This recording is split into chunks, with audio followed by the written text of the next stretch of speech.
And then again, as you said, the directions that it goes, it has these very interesting turns that happen sort of unexpectedly and great stakes because you basically are wondering, well, is the ship compromised? And if it is, do they turn back? Oh Lord, please don't let me be misunderstood.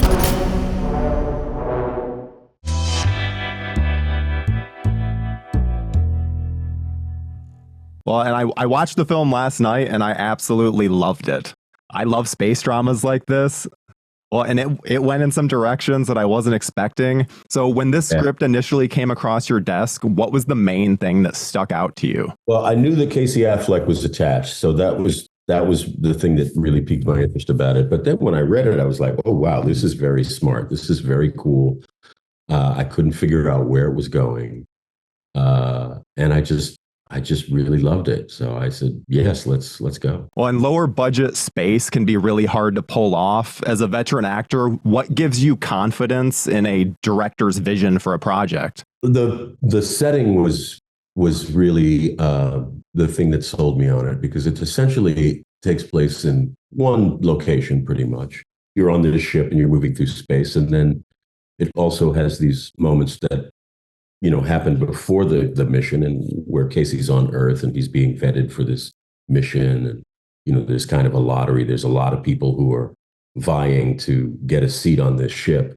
And he turns out to be the guy that does it. And, his relationship with his woman and how they negotiate him being away for so long because it's going to require him to be away for over a year. And all that sort of personal stuff was beautiful.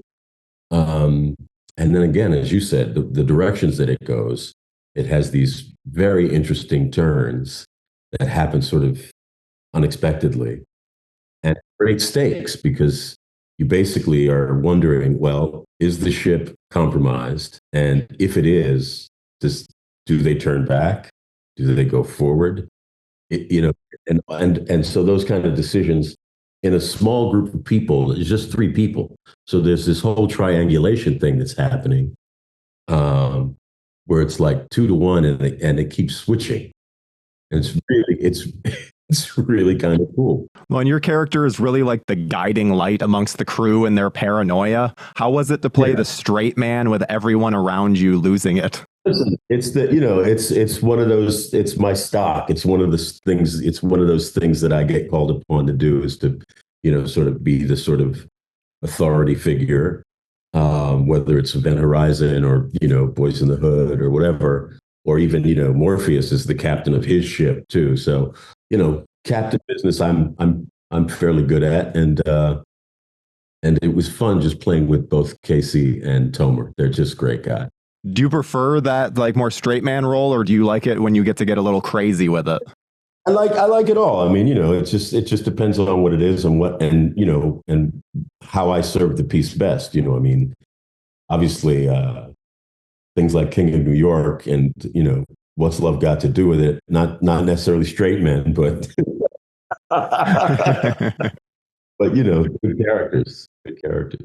Well, and this isn't the first space film, as I said before, that you've been a part of that involves hallucinations and paranoia. And I have to know, no. Was Event Horizon brought up at all during filming? No, we never talked about it. Really? Because it's a different kind of hallucination. Yeah. This is more psychological. That has a more kind of horror kind of lean. It leans into horror a little bit more than this one. Yeah, it's hard not to see your face against the space background and immediately have that Event Horizon image. Sure. There's a great moment where you lean in and whisper something to Nash, and I caught the first part, which is essentially if you don't get off this fucking bridge. And I was wondering if this moment was scripted or if you had worked out like what you had said to absolutely terrify Nash. No, it wasn't. It actually wasn't scripted. It was just, I think it's something that Mikael Håfström, our director, gave me. He was like, why don't you just go whisper?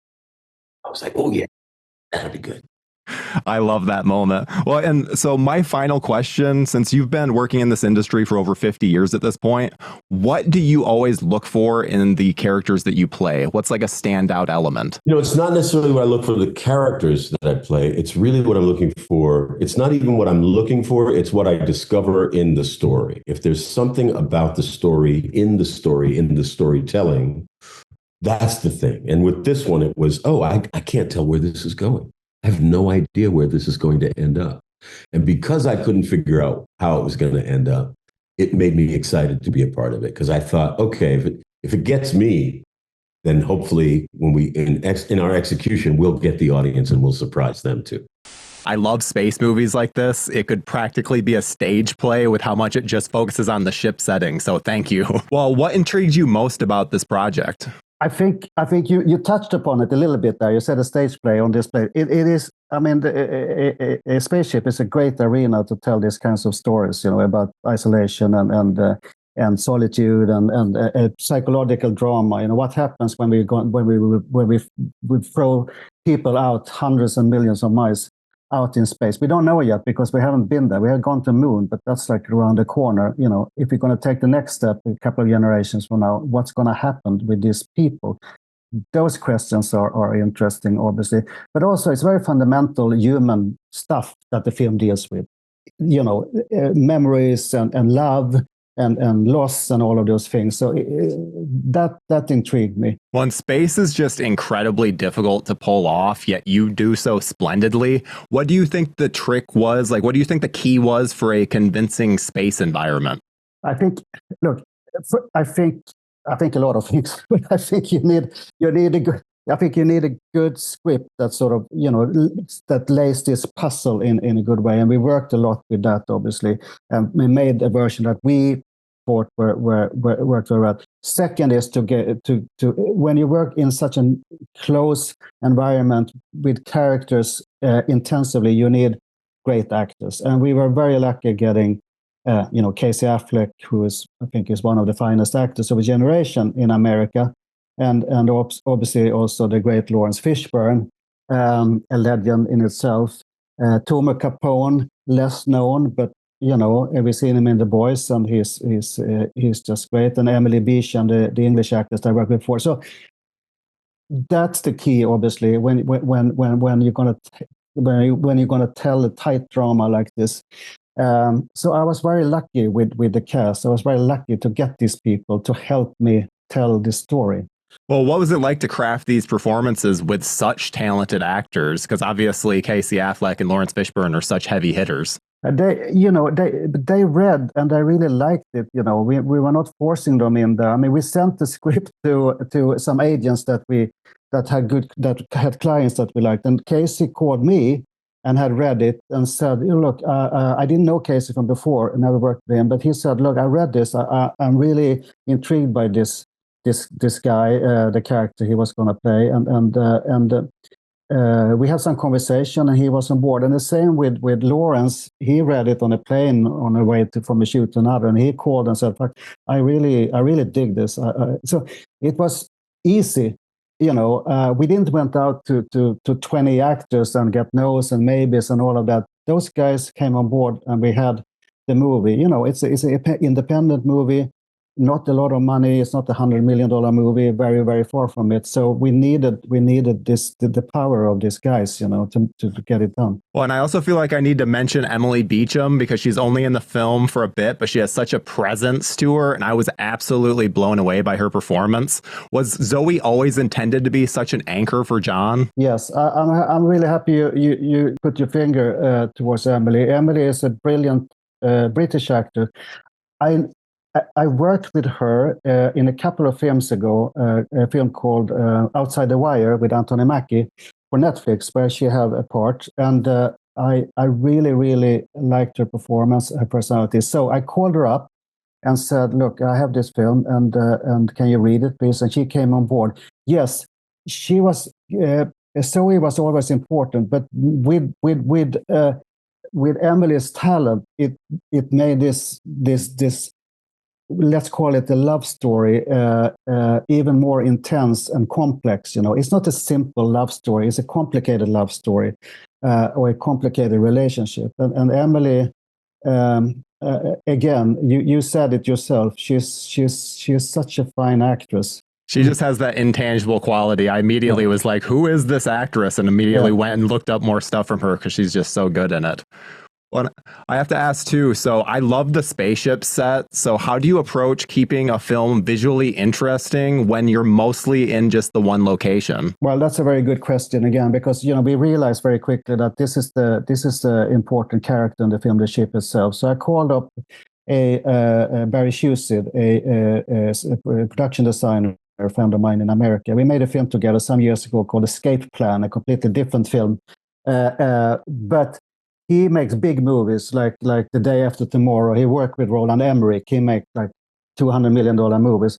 But I said, Barry, I need you to help me design this ship. And he did that, and he did a great circle design, a corridor in a circle, and built the ship around this circle corridor where you never know where you are. You walk around, but everything looks the same, and it was a visually also interesting place to shoot, because we needed, we closed the set. We didn't have walls to take away. We were in the ship, the actors, the DP, and myself, and only the people that necessarily needed to be there. So we worked in this tiny space for days and weeks, and it was very interesting. I think that was a good way of creating the right atmosphere for the actors too. Well, and the paranoia of the crew really starts to seep into every frame. You had me tricked on several occasions, and I imagine that that's a very fine line to walk. How do you approach the edit for a movie that requires that delicate sprinkling of information throughout the film? Well, you need to have a great editor. That's the start. No, but that's again, you point at the right people here, and Rickard Krantz is a Swedish editor that I worked with now for 4 movies, I think, in a row. He just have the right mindset. He have the musicality and tonality to sort of finding the best takes, moments. He surprises. You don't want, when you go and see a scene cut together or a sequence, you don't want to see it exactly how what you had in your head. You want to be surprised. You want him, in this case, to just surprise you and do something that is better than you were thinking. And Rickard have that quality. So you're not alone when you do these things. You need to have good actors, and the DP pair, also a Swedish DP, did a great job. So this, I couldn't have done it without them. The best escape route tends to be towards a lie. Oh Lord, please don't let me be misunderstood.